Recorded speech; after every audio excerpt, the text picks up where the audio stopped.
নমস্কার দর্শক বন্ধুরা, জীবনবাণী অনুষ্ঠানে প্রভু যিশুর নামে আপনাকে স্বাগত জানাই। ঈশ্বরকে ধন্যবাদ দিয়েছে এই অনুষ্ঠানের মাধ্যমে তার জীবনদায়ী বাক্য আপনাদের সাথে ভাগ করে নেবার সুযোগ করে দিয়েছেন। আমি বিশ্বাস করি প্রভুর বাক্য আজও আপনাকে আমাকে উদ্দীপ্ত করছে এবং আপনি জীবনে চলার পথে নতুন দিশা খুঁজে পেয়েছেন। আসুন না, এখন আমরা প্রার্থনা সহকারে তার জীবনদায়ী বাক্য শ্রবণ করি।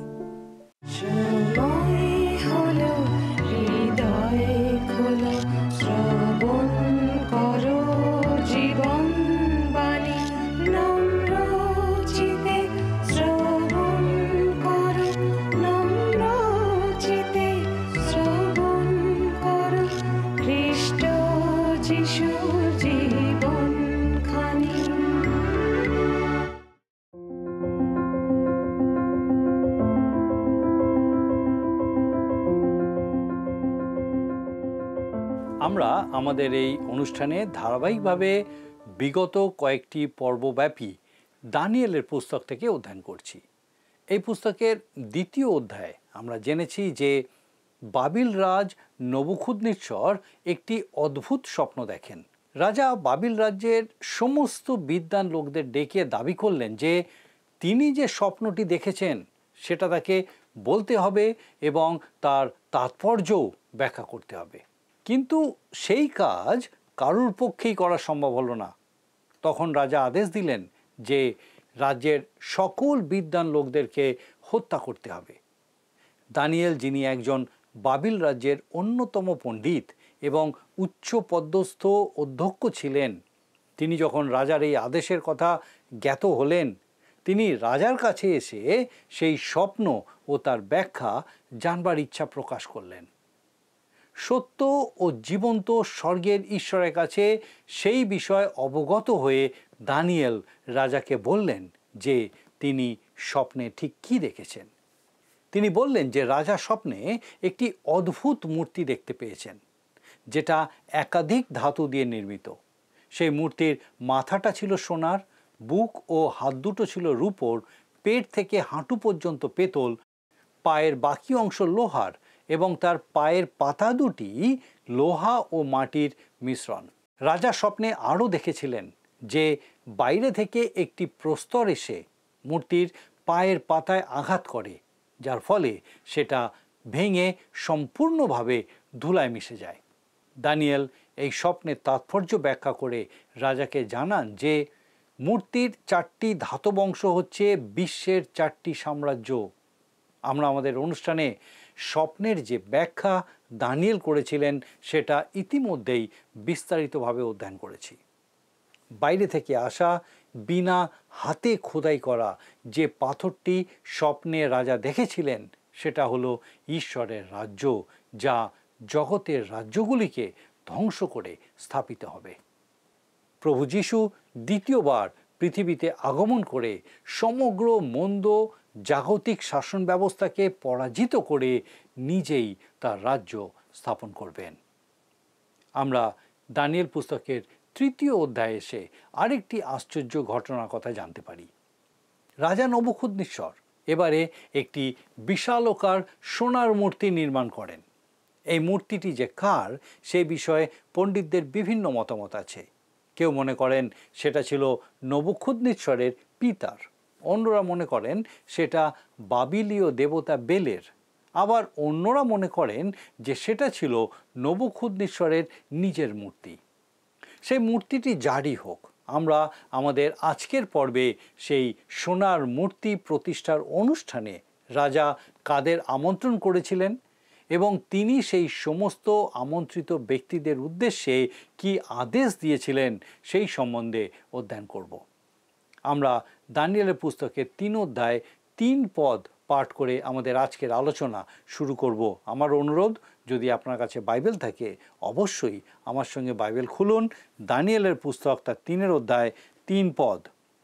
তখন ক্ষিতিপালগণ, প্রতিনিধিগণ, দেশাধ্যক্ষগণ, মহাবিচারকর্তাগণ, কোষাধ্যক্ষগণ, ব্যবস্থাপকগণ ও অধিপতিগণ এবং প্রদেশসমূহের সমস্ত শাসনকর্তা রাজা নবুখুদনেছরে স্থাপিত সেই প্রতিমার প্রতিষ্ঠা করিবার জন্য একত্র হইলেন।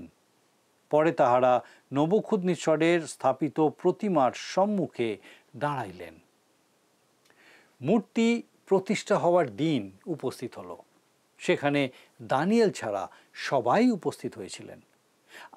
আমরা বিশ্বাস করি যে তার অনুপস্থিতির পিছনে একটি ভালো ও যুক্তিপূর্ণ কারণ ছিল। সম্ভবত তিনি রাজ্যের বাইরে কোথাও কাজে গেছিলেন।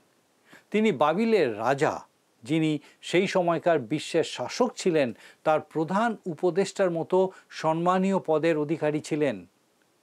দুরা সমস্থলিতে সোনার মূর্তির দৃশ্য ছিল অত্যন্ত মনোমুগ্ধকর, ঠিক যেমন দিল্লিতে কুতুব মিনারকে বিস্ময়কর দেখতে লাগে। এটি নিঃসন্দেহে মানুষের দৃষ্টিতে এক বিশাল প্রভাব ফেলেছিল। আমরা পরের কয়েকটি পদে দেখি ঠিক কি কি ঘটনা ঘটেছিল। 4 পদ থেকে আসুন আমরা পাঠ করি। তখন ঘোষক উচ্চৈঃস্বরে কহিলেন, হে লোকবৃন্দ, জাতিগণ ও নানা ভাষাবাদীগণ, তোমাদের প্রতি এই আজ্ঞা দত্ত হইতেছে, যে সময় তোমরা শৃঙ্গ, বংশী, বীণা, চতুস্তন্ত্রী, পরিবাদিনী ও মৃদঙ্গ প্রভৃতি সর্বপ্রকার যন্ত্রের বাদ্য শুনিবে, তৎকালে রাজা নবুখুদনেছরে স্থাপিত স্বর্ণময় প্রতিভার সম্মুখে উপুর হইয়া প্রণাম করিবে। যে কোনো ব্যক্তি উপুর হইয়া প্রণাম না করিবে, সে তদণ্ডেই প্রজ্বলিত অগ্নিকুণ্ডে নিক্ষিপ্ত হইবে। এই মূর্তি প্রতিষ্ঠা অনুষ্ঠানে তারা উপাসনার স্বাধীনতা সম্পর্কে কিছুই জানতেন না। তারা কেবল বলা হলো যে বাদ্যযন্ত্র বাজতে শুরু করলেই তাদেরকে এই মূর্তির সামনে উপুর হয়ে প্রণাম করতে হবে। এখানে স্বতঃস্ফূর্ত ব্যক্তিগত ধর্মাচরণের কোনো সুযোগ ছিল না। সব কিছু আগে থেকেই ঠিক করা ছিল। এখানকার বিভিন্ন বাদ্যযন্ত্রগুলোর দিকে খেয়াল করুন। শৃঙ্গ একটা বায়ুবাদক যন্ত্র, বংশী সেটাও বায়ুবাদক যন্ত্র, বীণা একটি তারযুক্ত বাদ্যযন্ত্র, চতুস্তন্ত্রী হয়তো এটি একটি উচ্চ সুরের তারযুক্ত বাদ্যযন্ত্র, পরিবাদিনী বীণার মতো আরেকটি বাদ্যযন্ত্র এবং মৃদঙ্গ।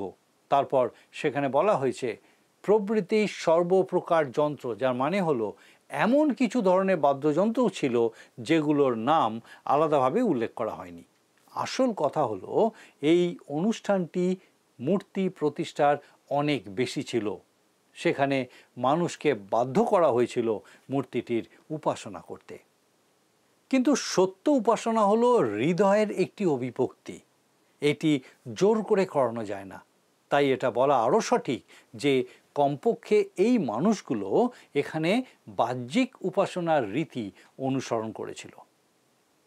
সেখানে সঙ্গীত বা বাদ্যযন্ত্র মানসিক তৃষ্ণাকে আবেদন জানাতে ব্যবহার করা হয়েছিল।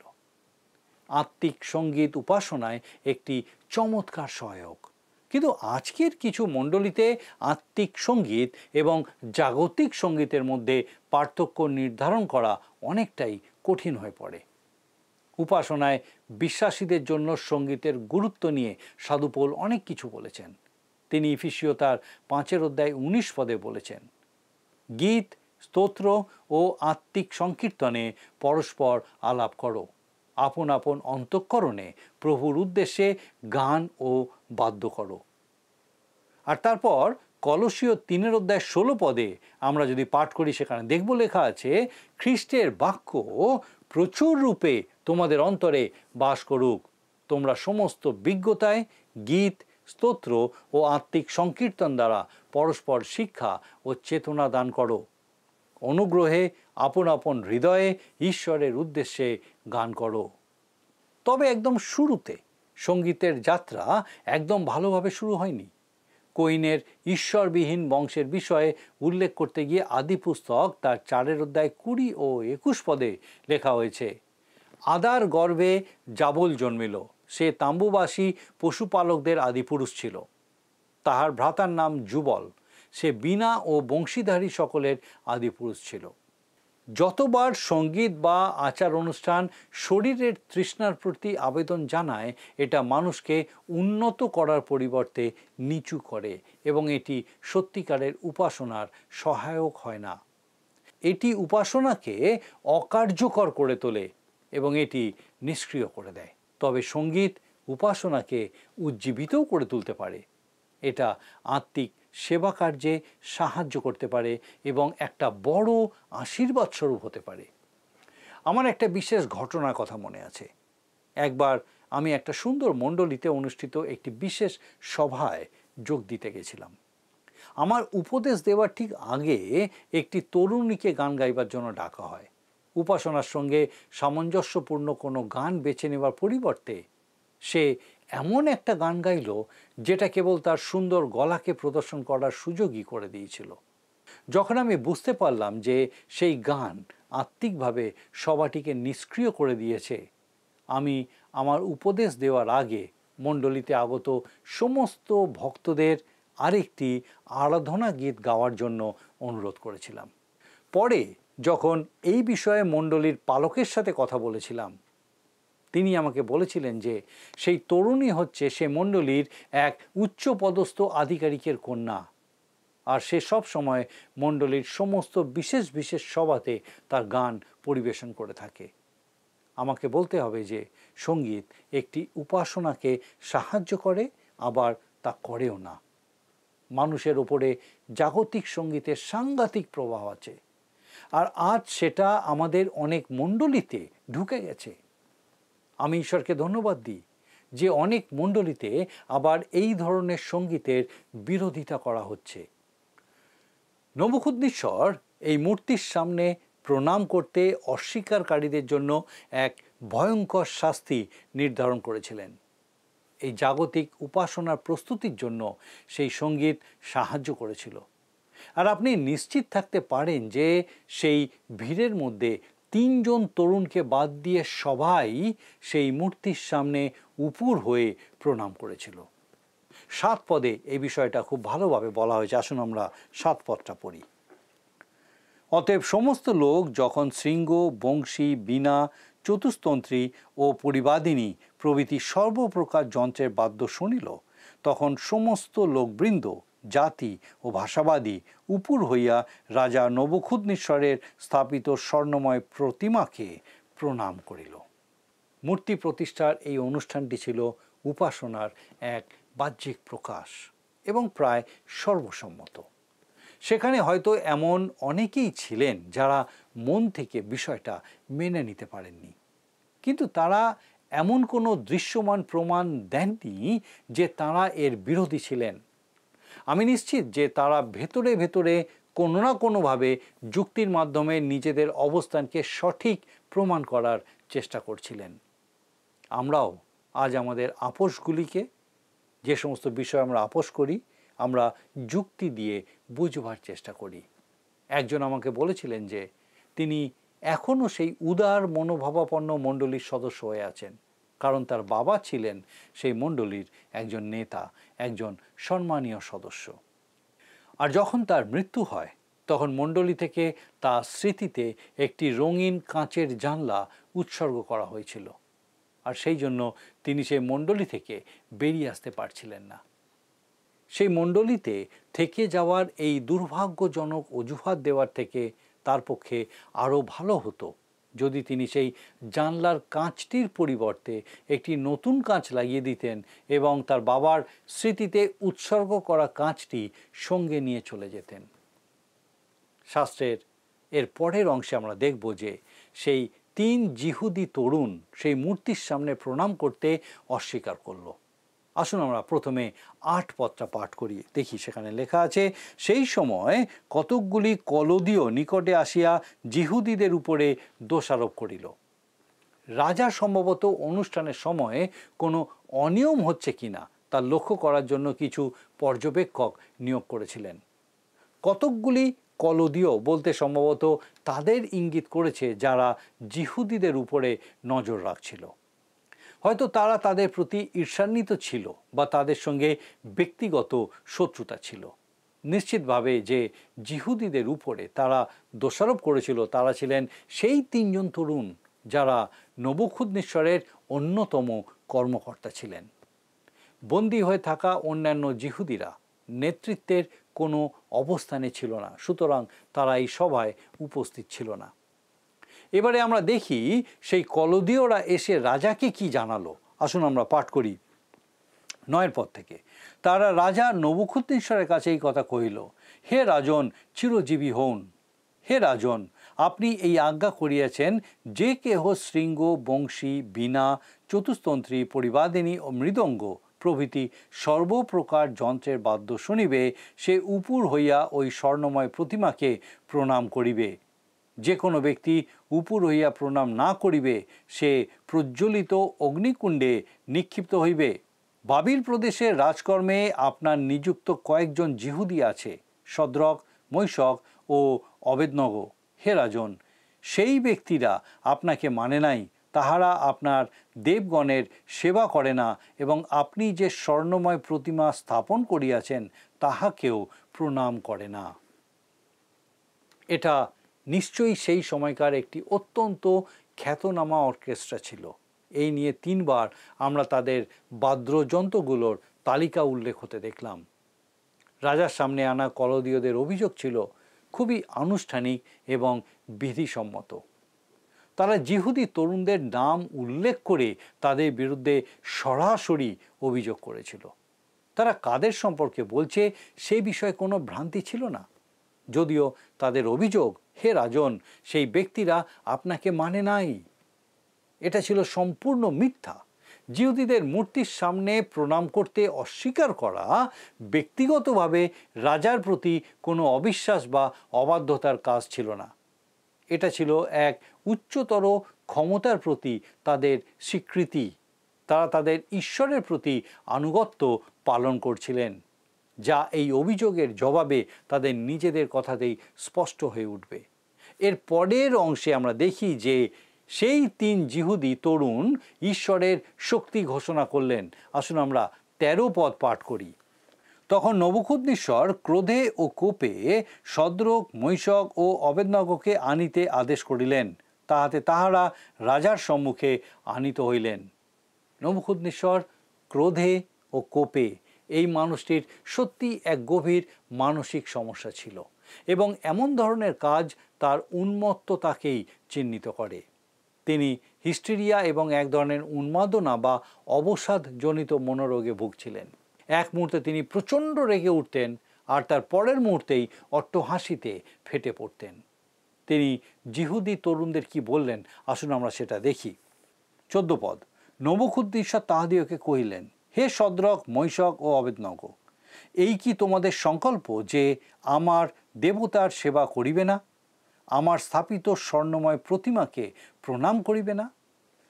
নবুখদ্নেসর তাদের কাছে জানতে চাইলেন যে তাদের বিরুদ্ধে করা অভিযোগটি সত্য কিনা। তারা কি তার দেবতাদের এবং যে মূর্তি তিনি স্থাপন করেছিলেন সেটি পূজা করতে অস্বীকার করেছিলেন? নবুখদ্নেসর তাদের আরও বললেন, আমরা পড়ি 15 পদ থেকে, এখনও যদি তোমরা শৃঙ্গ, বংশী, বীণা, চতুস্তন্ত্রী, পরিবাদিনী ও মৃদঙ্গ প্রভৃতি সর্বপ্রকার যন্ত্রের বাদ্য শুনিবা মাত্র আমার নির্মিত স্বর্ণ প্রতিমাকে উপুর হইয়া প্রণাম করিতে প্রস্তুত হও, ভালোই।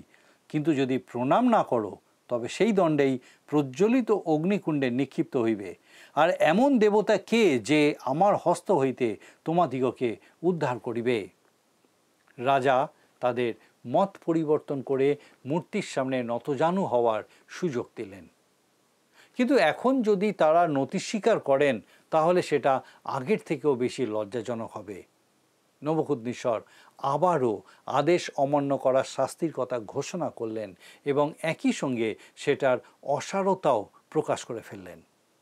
রাজা তাদের ঈশ্বরের কথা আগেও শুনেছিলেন, আর তিনি নিশ্চিত হয়ে বললেন যে ঈশ্বর তাদের রক্ষা করতে সক্ষম নন। নবুখদ্নেসরের এই কঠোর কথার জবাব তারা কি দিলেন, আসুন আমরা 16 পদ পাঠ করে দেখি। 16 পদ। শদ্রক, মৈশক ও অবেদনগো রাজাকে উত্তর করিলেন, হে নবুখদ্নেসর, আপনাকে এই কথার উত্তর দেওয়া আমাদের পক্ষে নিষ্প্রয়োজন। তারা নবুখদ্নেসরের কথার উত্তর দিলেন, কিন্তু তারা হে মহারাজ, চিরজীবী হন এই কথা বললেন না। আপনাকে এই কথার উত্তর দেওয়া আমাদের পক্ষে নিষ্প্রয়োজন, এই কথার মানে হলো তারা রাজাকে অমান্য করার পরিণতি ভালো করেই বিবেচনা করে সিদ্ধান্ত নিয়েছিলেন।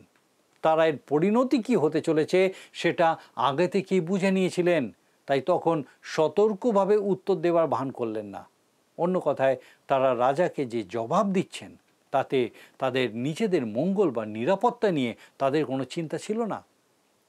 সুযোগ পেলে বাবিলের পণ্ডিতেরা নিশ্চয়ই এই জিহুদি তরুণদের পরামর্শ দিতেন মূর্তির সামনে নতজানু হয়ে পুজো করতে, কিন্তু ঈশ্বর বলেছিলেন, আমার সাক্ষাতে তোমার অন্য দেবতা না থাকুক।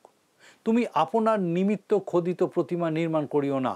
উপরিস্থ স্বর্গে, নিচস্থ পৃথিবীতে ও পৃথিবীর নিচস্থ জলমধ্যে যাহা যাহা আছে তাহাদের কোনো মূর্তি নির্মাণ করিও না। তুমি তাহাদের কাছে প্রণিপাত করিও না এবং তাহাদের সেবা করিও না, কেননা তোমার ঈশ্বর সদাপ্রভু আমি সগৌরব রক্ষণে উদ্যোগী ঈশ্বর। আমি পিতৃগণের অপরাধের প্রতিফল সন্তানদিগের উপরে বর্তাই। যারা আমাকে দেশ করে তাহাদের তৃতীয় চতুর্থ পুরুষ পর্যন্ত বর্তাই, কিন্তু যাহারা আমাকে প্রেম করে ও আমার আজ্ঞা সকল পালন করে আমি তাহাদের সহস্র পুরুষ পর্যন্ত দয়া করি। যাত্রা পুস্তক তার 20 অধ্যায় 3 থেকে 6 পদ। এই ইব্রিয় তরুণরা ঈশ্বরের প্রতি বিশ্বস্তই হয়ে রইলেন, আর এই অবস্থান নেওয়ার জন্য তাদের ভীষণ সাহসের দরকার হয়েছিল। আসুন আমরা এখন 17 আর 18 পদ পড়ি। যদি হয় আমরা যাহার সেবা করি আমাদের সেই ঈশ্বর আমাদিওকে প্রজ্বলিত অগ্নিকুণ্ড হইতে উদ্ধার করিতে সমর্থ আছেন, আর হে রাজন, তিনি আপনার হস্ত হইতে আমাদিওকে উদ্ধার করিবেন। আর যদি নাও হয়, তবু হে রাজন, আপনি জানিবেন আমরা আপনার দেবগণের সেবা করিব না এবং আপনার স্থাপিত স্বর্ণ প্রতিমাকে প্রণাম করিব না। তারা খুব স্পষ্টভাবে বলে দিলেন, যদি ঈশ্বরের ইচ্ছা হয় তিনি আমাদের আপনার হাত থেকে রক্ষা করবেন। ফলাফল যাই হোক না কেন, সেই 3 জন নির্ধারণ করে নিয়েছিলেন যে তারা নবুখুদনেসরের মূর্তিকে নয় কিন্তু ঈশ্বরেরই আরাধনা করবেন। আমাদের আজকের পর্বের আলোচনা এই পর্যন্ত। আগামী পর্বে আমরা লক্ষ্য করব যে রাজার আদেশ অমান্য করার অপরাধে সেই 3 জিহুদি তরুণকে কি শাস্তি দেওয়া হয়েছিল। কিন্তু আসুন শেষ করার আগে আমরা আরেকবার আজকে কি কি বিষয় অধ্যয়ন করলাম সে বিষয় সংক্ষেপে লক্ষ্য করি। প্রথমত, রাজা নবুখুদনেসর তার নির্মিত সোনার প্রতিমা প্রতিষ্ঠা উপলক্ষে রাজ্যের সমস্ত গণ্যমান্য ব্যক্তিদের সেখানে উপস্থিত হওয়ার জন্য আদেশ দিয়েছিলেন। দ্বিতীয়ত, তিনি আদেশ দিয়ে বললেন যে বিভিন্ন বাদ্যযন্ত্র বাজানোর সঙ্গে সঙ্গে উপস্থিত সমস্ত মানুষকে সেই মূর্তির সামনে প্রণাম করতে হবে। তৃতীয়ত, সেই কাজ সবাই করলেও কেবল 3 জন জিহুদি তরুণ যারা দানিয়েলের সঙ্গী ছিলেন তারা সেই কাজ করতে অস্বীকার করলেন। চতুর্থ, সেই কথা জানতে পেরে রাজা তাদের উপরে অত্যন্ত ক্রুদ্ধ হলেন এবং শাস্তিস্বরূপ তাদের প্রজ্বলিত অগ্নিকুণ্ডে নিক্ষেপ করার কথা বললেন। তা সত্ত্বেও সেই 3 জন কিন্তু রাজার দেবতার সামনে প্রণাম করার থেকে সত্য জীবন্ত ঈশ্বরের আরাধনা করার সিদ্ধান্ত নিলেন। আমার বিশ্বাস মহান ঈশ্বর বিশেষভাবে এই বিষয়ের মধ্যে দিয়ে আপনার সঙ্গে কথা বলেছেন, ঈশ্বরের প্রতি বিশ্বস্ত থাকা। আসুন এখন প্রার্থনায় যাব, আর আমি চাইব আপনি আমার সঙ্গে যোগ দিন। আসুন প্রার্থনা করি। করুণাময় স্বর্গীয় পিতা, তোমার ধন্যবাদ দিই প্রভু যে তোমার জীবন্ত বাক্য দ্বারা প্রতি মুহূর্তে আমাদের সঙ্গে কথা বলো। ধন্যবাদ দিই আমাদের প্রত্যেক দর্শক বন্ধুর সঙ্গে তুমি বিশেষভাবে আজকে কথা বললে। প্রার্থনা করি আমাদের সেই প্রত্যেক দর্শক বন্ধুকে, তাদের পরিবার পরিজনকে তোমার পবিত্র আত্মার পরাক্রমে সুস্থ রাখো এবং পিতাগো সমস্ত রকম অকল্যাণ, অমঙ্গল, মন্দতা, মন্দ দৃষ্টি থেকে সুরক্ষিত রাখো। স্বর্গীয় পিতা, বিশেষভাবে যদি কেউ কোনো রকম কঠিন অসুস্থতার মধ্যে আছেন, প্রার্থনা করি পিতা তোমার পবিত্র অনুগ্রহে সেই ব্যক্তির শরীরকে তুমি স্পর্শ করো এবং তোমার দয়ায় পিতা তোমার অনুগ্রহে তোমার আরোগ্যতা লাভ করতে সাহায্য করো। তোমার শান্তি, তোমার আনন্দ, তোমার সাহচর্য সেই ব্যক্তি এবং সেই প্রত্যেক পরিবারে পিতা তুমি স্থির করো, যেন প্রত্যেকে পিতা তোমার সাহচর্যে, তোমার সহভাগিতায়, তোমার শান্তিতে পূর্ণ হয়ে তোমার গৌরব করতে পারে। আমরা প্রত্যেকে আরেকবার তোমার চরণে সমর্পিত ধন্যবাদের সঙ্গে প্রার্থনা তোমার যিশু নামে চাই, আমেন।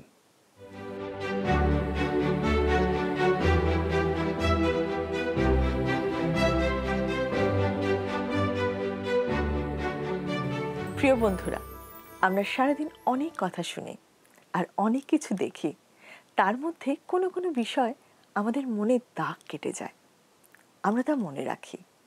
সেই রকম কোনো বিষয় কি আজ আপনার মনে কথা বলেছে? কোনো কিছু কি আজ আপনার খুব ভালো লেগেছে? আজকের আলোচনার মধ্যে এমন কিছু পেয়েছেন যা আপনার জীবনের জন্য খুব দরকারি? সেই বিষয়টা আমাদের জানালে আমরাও আপনার সঙ্গে ঈশ্বরের ধন্যবাদ দিতে পারবো। আসুন না আজকের দিনে প্রশ্নটা শুনে নিই। প্রিয় বন্ধু, আসুন আমরা আজকের প্রশ্ন উত্তরে আসি। গত সপ্তাহের প্রশ্নের উত্তর অপশন সি, 60। আজকের প্রশ্ন, নবুখদ্নেচ্ছরের সোনার মূর্তির সামনে প্রণাম না করার কি শাস্তি দেওয়া হয়েছিল? অপশন এ, খড়গের আঘাতে হত্যা, বি, অগ্নিকুণ্ডে নিক্ষেপ, সি, সিংহের খাদে ফেলে দেওয়া, ডি, কোনোটাই নয়। বন্ধু, এই প্রশ্নের উত্তর আগামীকাল সন্ধ্যে 6টার মধ্যে option A, B, C, D সহকারে আপনার নাম ও সম্পূর্ণ ঠিকানা সহ 9433497235 এই নম্বরে SMS-এ বা হোয়াটসঅ্যাপে লিখে পাঠাবেন।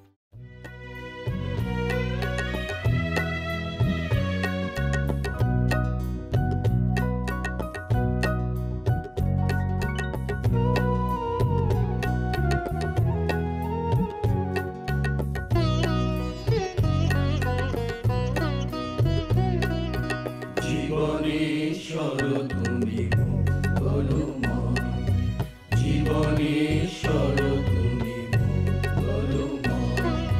তোমারি চরণে রমি, তোমারি আবেশে ভ্রমি, অকৃপণ আলো দানে আলোক হৃদয়, অকৃপণ আলো দানে আলোক হৃদয়।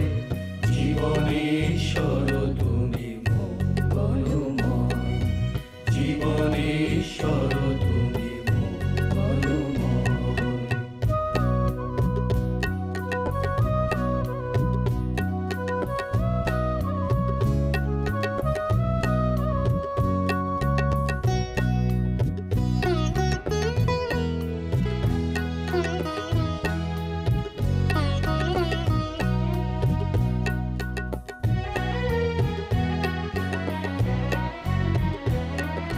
সুন্দর ভুবনের সকলই তোমার, জড়ানো সকলখানি করুণা অপার।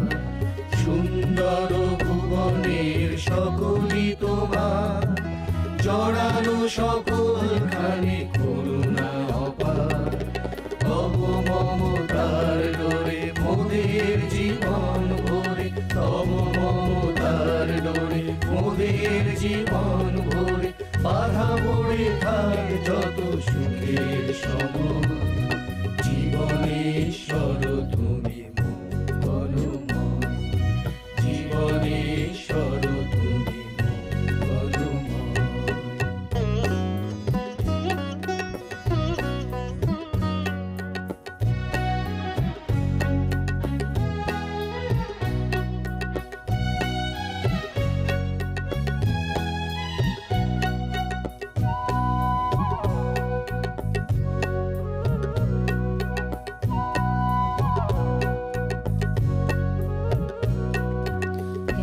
প্রীতি ভক্তি দিও আমাদের, ঠিক পথে পারি যেন চলতে। তোমাকে সঙ্গী করে সকল বাধা অনায়াসে পারি যেন দলতে।